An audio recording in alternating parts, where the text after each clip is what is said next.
Well, as we have stressed several times, the apparatus which went for the prosecution of my husband and his colleagues in the 80s is exactly the same kind of war party which was behind the uh, Russiagate campaign against President Trump. And, this must all come out. It is coming out.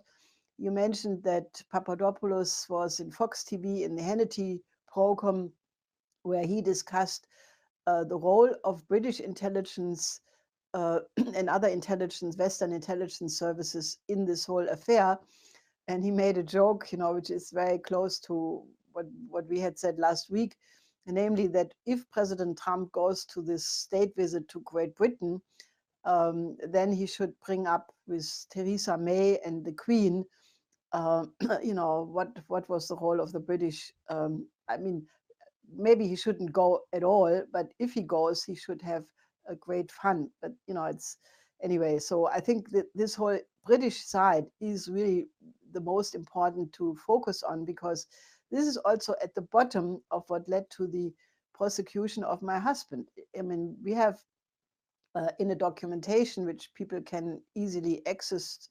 We wrote a whole big book about this called Railroad, and among the many documents we have published there is a letter from British intelligence, I think dating back to 72 or 82, I'm sorry, 82, demanding that, something being done about Lyndon LaRouche.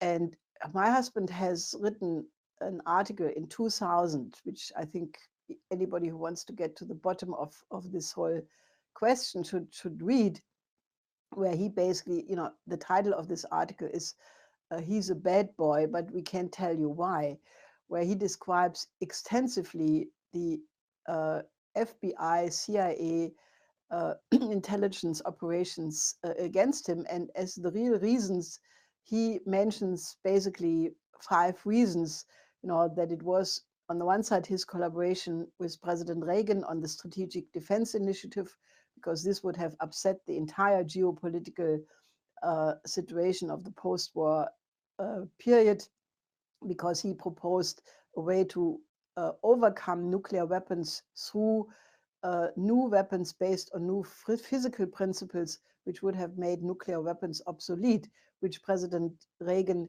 did make official American policy on the 23rd of March in 83. So this caused a huge freak out on the side of the Bush League in the United States, but also on the side of the Soviet government elements associated with Orgakov uh, absolutely hit the roof.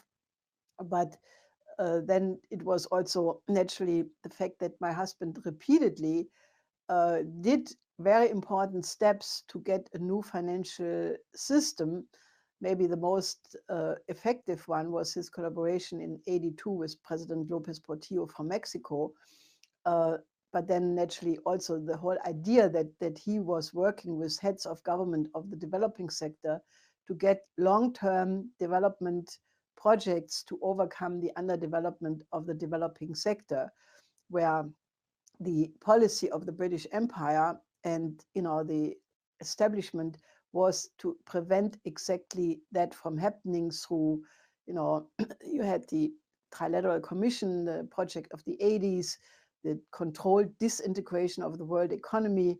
Earlier, you had the Club of Rome introducing this whole fraud of zero growth and so-called limits of resources.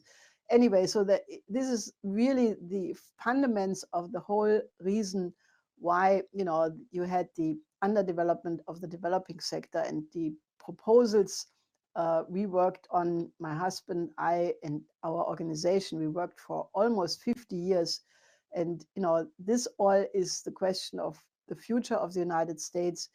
So the exoneration of my husband, who was only condemned and prosecuted because of his ideas, is extremely important, because if his ideas would be taken as face values, and people must study these ideas if the United States is supposed to come out of this present crisis. So I would really urge you, read his writings, help us in the exoneration campaign, circulate the petition, and build up the pressures that he can be indeed exonerated and take the right place in history in the United States and the world.